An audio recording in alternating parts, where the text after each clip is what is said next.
tahu apa yang coba dilakukan ayahnya. Dia pikir rencana itu tidak akan mudah dilakukan, tapi dia ingin mencobanya. Niko adalah pria yang ingin dia miliki dan dia akan melakukan apa saja untuk mencapai tujuan itu. Keesokan paginya, Reina melakukan apa yang diperintahkan ayahnya dan pergi ke grup Samuel dengan membawa makanan ringan yang dibuat oleh juru masak keluarganya. Keluarga mereka adalah mitra kerja, jadi wajar jika dia datang ke perusahaan. Namun Niko merasa kesal karena dia datang dengan motif tertentu. Reina melakukan hal yang sama selama berhari-hari, muncul di perusahaan dan mengirimkan makanan untuk Niko meskipun dia mengabaikan wanita itu dan tidak menyentuh makanannya. Suatu hari kesabaran Niko akhirnya habis, kerutan di dahinya menghiasi dahinya dan dia berkata dengan dingin, "Nona Reina, lain kali, jika kamu datang ke perusahaan, jangan beri saya apapun.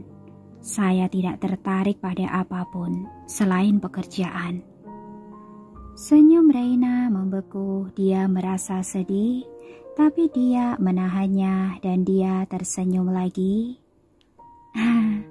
"Tidak apa-apa, bukan apa-apa, sungguh, dan makan di luar terlalu banyak, tidak baik untuk kesehatanmu." "Saya bilang tidak," Niko menegaskan dengan dingin. "Kesehatan saya bukan urusanmu, Nona Reina." Reina merasa sangat kecewa melihat pria itu menolaknya dengan tegas. "Saya datang ke sini setiap hari tanpa peduli cuaca, dan dia masih tidak tersentuh." "Kenapa? Kenapa kamu tidak mau memilih saya? Apa saya tidak cukup baik?" Dia menggigit bibirnya dan menatap Niko menunggu jawabannya. Kerutan di dahi Niko semakin dalam. "Itu tidak ada hubungannya," kata Niko. "Kenapa tidak?" Reina tidak bisa menerima jawaban itu. Air mata mengenang di matanya dan dia menatapnya dengan tatapan melankolis. "Saya sudah menyatakan perasaan saya padamu sejak awal. Saya pikir kamu seharusnya melihat sisi baik saya." Niko langsung menyela sebelum Reina sempat menyelesaikan ucapannya. "Saya hanya akan melihat sisi baik dari orang yang saya cintai. Semua orang sama saja bagi saya." Reina merasa terluka. Niko mengabaikan sorot matanya dan berkata dengan dingin, "Nona Reina, berhentilah membuang-buang waktumu, atau saya akan meminta perubahan orang yang bertanggung jawab." "Tidak bisakah kamu memberi saya kesempatan?" Reina menggetakkan gigi, matanya memerah. Jauh di lubuk hatinya, Reina merasa sangat kesal, tapi dia terus menatap pria itu. Balasannya adalah pria itu mengusirnya dengan dingin. Dia menekan tombol telepon di mejanya. "Bima, suruh Nona Reina pergi." Bima datang beberapa saat kemudian, senyum profesional di wajahnya. Dia mengulurkan tangannya pada Reina. "Ikutlah dengan saya, Nona Reina." Reina melirik Niko, tapi dia masih terlihat acuh tak acuh. Karena tidak punya pilihan, akhirnya Reina hanya bisa pergi. Dia masuk ke dalam mobil dan berbalik untuk melihat bangunan megah itu. Matanya dipenuhi rasa frustasi dan kekalahan. Dia selalu bangga dengan pesona dan kecemerlangannya, tapi tidak ada satupun yang bisa membuatnya jatuh hati. Wanita seperti apa yang Niko cintai? Dan kemudian sebuah wajah muncul di benaknya dan rasa frustasi di matanya semakin dalam. Tidak mungkin Niko masih memiliki perasaan pada wanita itu kan? Dia sudah pergi. Reina tidak akan menerima kenyataan bahwa dia lebih rendah dari seseorang yang dia pikir tidak berharga, dan matanya membara dengan keganasan.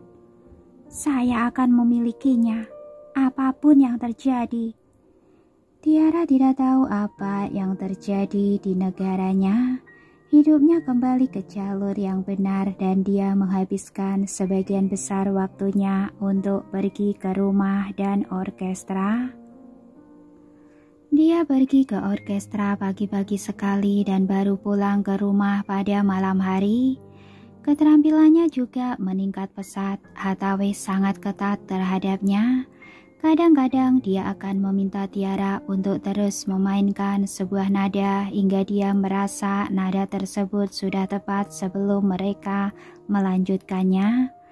Pada beberapa hari, Tiara akan menghabiskan setengah hari hanya untuk memainkan satu nada. Tapi Tiara tetap bersabar.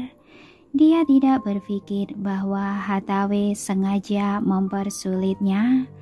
Hathaway menyukai bagian dari dirinya. Kesabaran adalah persyaratan bagi setiap musisi, tetapi hanya sedikit yang memiliki kesabaran untuk memainkan satu nada selama berjam-jam.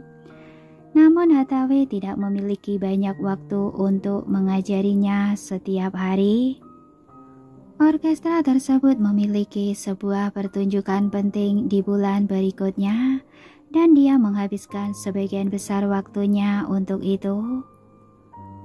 Kamu memainkan nada itu sedikit lebih rendah, dan kamu memainkan nada ini 1,5 ketukan lebih cepat, kata Sandy dengan lembut. Saat itu mereka sedang berada di ruang latihan. Sandy mengenakan setelan kasual berwarna abu-abu berdiri di samping Tiara. Cahaya menyinarinya melalui jendela membuatnya tampak seperti seorang pangeran yang elegan yang keluar dari dongeng. Tiara tidak terpengaruh oleh penampilannya sedikit pun, dan dia dengan serius memainkan bar musik lagi.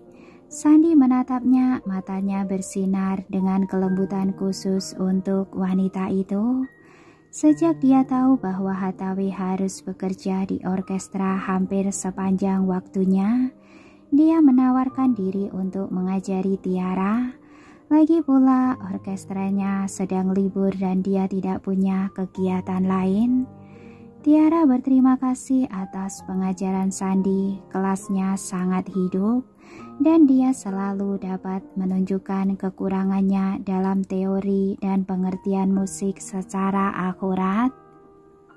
Sekarang dia tidak menghadapi terlalu banyak kesulitan saat mencoba memasuki zona tersebut. Hal itu akan terjadi hanya dalam sekejap saja. Ketika Hathaway datang untuk memeriksa perkembangan Tiara setelah dia selesai dengan orkestra, dia menemukan penampilan yang indah. Dia diam-diam pergi ke ruang latihan dan melihat Tiara memainkan biola dengan penuh semangat. Permainan biola dan transisinya telah menunjukkan peningkatan yang luar biasa, dan setelah selesai bermain, Hathaway masuk ke dalam sambil bertepuk tangan. Ini baru 2 hari, Sandy, tapi dia sudah banyak berkembang. Kamu sangat bagus. Saya ingin kamu bergabung dengan orkestra saya. Bagaimana kedengarannya? Anda harus berbicara dengan direktur musik kami tentang hal itu, jawab Sandy sambil tersenyum.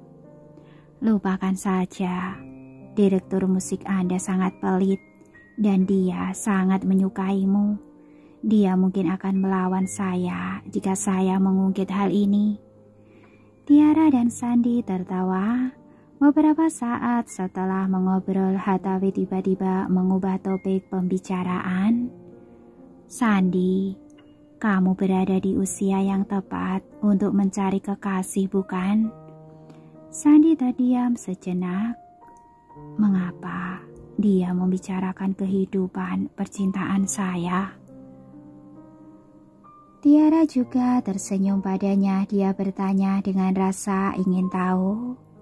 Pak Sandi, wanita seperti apa yang Anda sukai?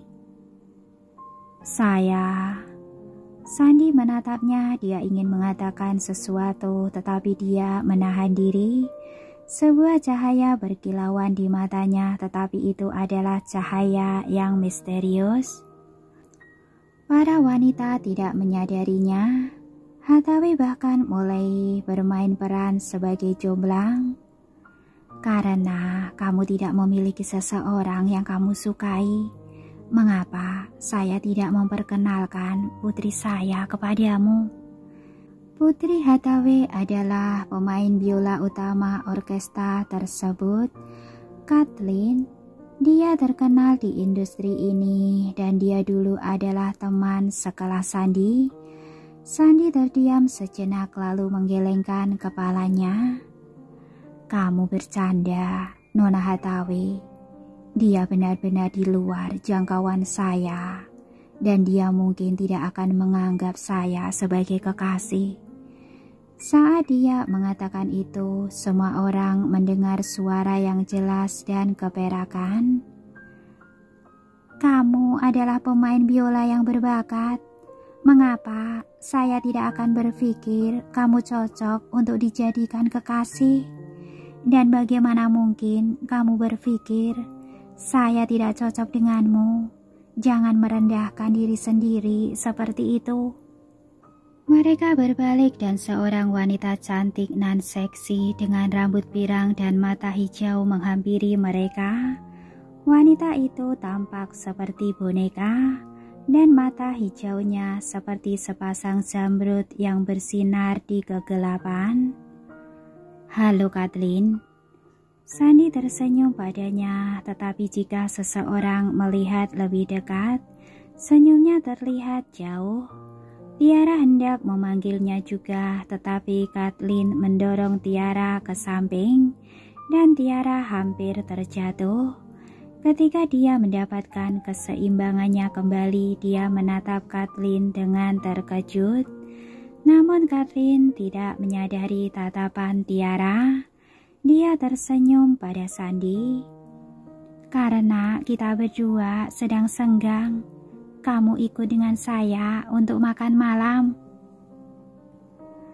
Tiara menatap Kathleen lalu menatap Sandi dan dia menyadari apa yang sedang terjadi. Jadi Kathleen menyukainya. Tiara mundur sambil tersenyum dan mengabaikan tindakan Kathleen tadi.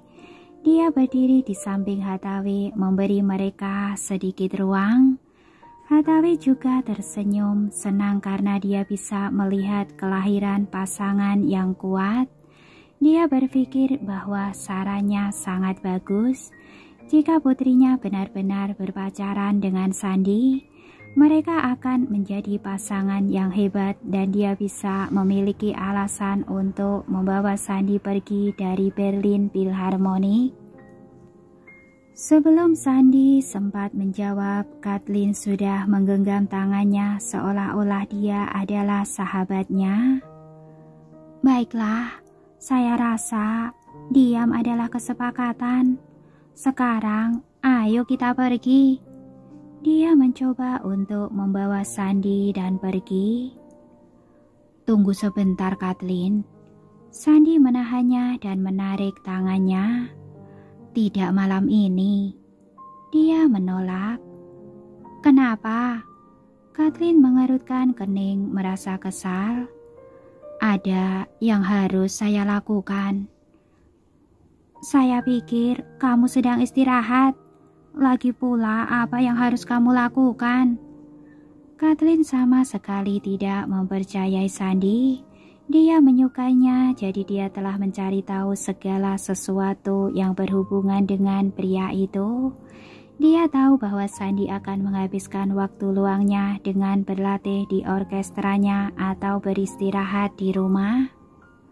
Sandi merasa tidak senang dengan desakan Kathleen dan dia mengerutkan kening. Entah mengapa dia melirik Tiara dan melamun. Dia tidak melakukannya secara halus dan karena Kathleen menghamatinya, dia pun menyadari hal itu. Kathleen menyipitkan mata ke arah Tiara sambil termenung sejenak, lalu dia setengah bercanda. "Sandi, jangan bilang kamu menolak saya karena kamu ada janji kencan dengan Tiara." Tiara terkejut karena dia diseret-seret. "Hei, saya hanya penonton di sini."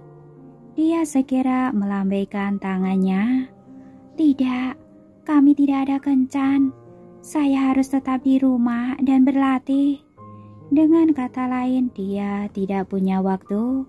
Senyum sinis Kathleen berganti dengan senyum tulus. Namun Sandi terlihat sedih dan cahaya matanya meredup. Kathleen memegang tangan Sandi dan tersenyum. "Lihat, dia harus kembali untuk latihan. Dia sama sekali tidak punya waktu. Jadi itu berarti kamu harus ikut dengan saya." Sandi menatapnya sejenak, pada akhirnya dia menyerah dan mengangguk. "Baiklah kalau begitu." Kalau begitu, ayo kita pergi." Dia membawa Sandi keluar dari ruang latihan. Hathaway melihat mereka berdua pergi dan dia menggelengkan kepalanya sambil tersenyum.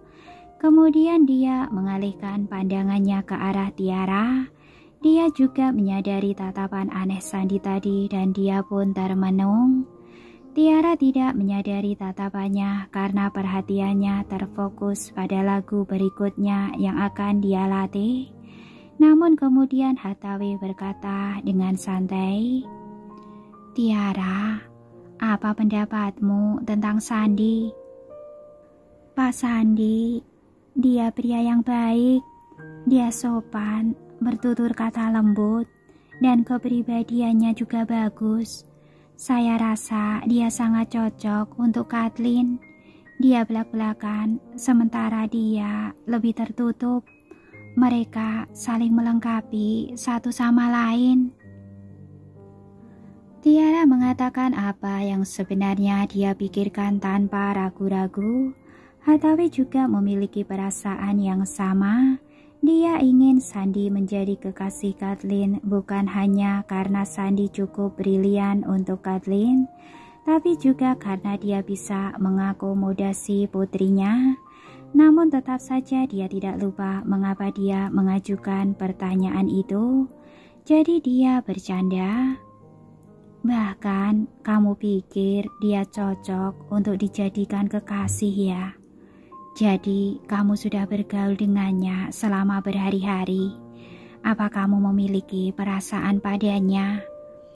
Pertanyaan itu mengejutkannya. Tiara membutuhkan waktu untuk meresponnya, dan dia menyadari bahwa Hathaway pasti salah paham. Dia merasa geli, tapi dia menatapnya dengan serius.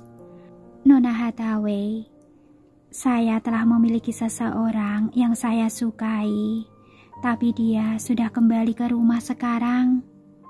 Dia mengungkit apa yang terjadi sebelumnya untuk meyakinkan Hathaway tentang hal itu.